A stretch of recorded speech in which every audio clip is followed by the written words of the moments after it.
आज यदि आपके दिन बुरे चल रहे हैं तो कल अवश्य ही अच्छा होगा। आप केवल निस्वार्थ भाव से अपना कर्म कीजिए। जो मार्ग ईश्वर ने आपके लिए खोला है उसे कभी भी कोई बंद नहीं कर सकता है। मनुष्य का जीवन केवल उनके कर्मों पर आधारित होता है। वह जैसा कर्म करता है उसका जीवन वैसा ही हो जाता है। जीवन में आधे दुख इस वजह से आते हैं क्योंकि हमने उनसे आशाएं बना रखी हैं जिनसे हमें नहीं बनानी चाहिए थी।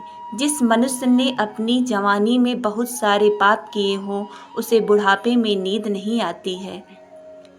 इंद्रियों के बस में न होने से मनुष्य का जीवन में केवल विकार और परेशानियां ही आती हैं। मनुष्य के जीवन में सुख दुख का आना सर्दी और गर्मी के आने जाने के समान है।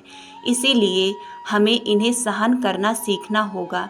निर्बलता ईश्वर देता है लेकिन मर्यादा मनुष्य का मन स्वयं निर्माण करता है। जीवन में मनुष्य को अपनी वाणी को संयम में रखना चाहिए क्योंकि वाणी में से दिए हुए घाव कभी भी भरे नहीं जा सकते। मनुष्य अपने जीवन में उनके लिए शोक करता है जो इसके योग्य नहीं है। बुद्धिमान व्यक्ति किसी भी जीवित या मृत के लिए शोक नहीं करता है।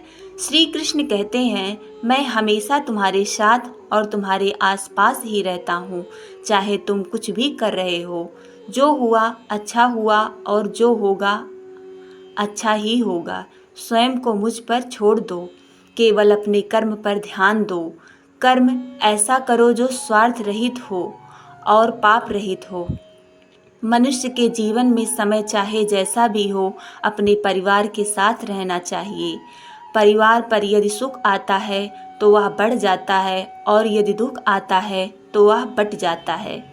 मनुष्य को अपने कर्तव्य के पथ से कभी नहीं हटना चाहिए। यह मूर्खता है क्योंकि इससे ना तो तुम्हें स्वर्ग की प्राप्ति होगी और ना ही तुम्हारी कीर्ति बढ़ेगी।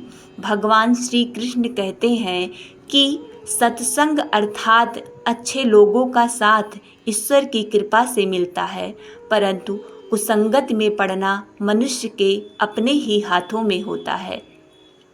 सत्य कभी नष्ट नहीं हो सकता। अच्छा करने से नहीं डरना चाहिए। जो होता है अच्छे के लिए होता है। कभी कभी विपरीत परिस्थितियाँ हमारी वर्तमान स्थिति को अच्छा करने के लिए आती हैं। जो कुछ हुआ अच्छे के लिए हुआ। जो हो रहा है अच्छे के लिए हो रहा है। जो होगा वह भी अच्छे के लिए ही होगा। आप केवल कर्म के हकदार हैं, उसके फल के कभी नहीं। मनुष्य अपने विश्वास से निर्मित होता है। जैसा वो विश्वास करता है वैसा वो बन जाता है। कोई भी व्यक्ति जो अच्छा काम करता है उसका कभी भी बुरा अंत नहीं होगा। जिसका मन उसके बस में नहीं है उसके लिए उसका मन शत्रु के समान है। इच्छाओं में कमी ही सुख की कुंजी है। जिसे तुम अपना समझकर मग्न हो रहे हो, बस यही प्रसन्नता तुम्हारे दुखों का कारण है। भले ही दुर्बलता ईश्वर द्वारा दी जाती है, लेकिन गरिमा मनुष्य के मन को स्वयं निर्मित करती है। तुम्हारा मोह ही तुम्हारे दुखों का महान कारण है। मन सफ़ेद कपड़ा है, इसे जिस रंग में डुबोओगे वही रंग चढ़ जाएगा।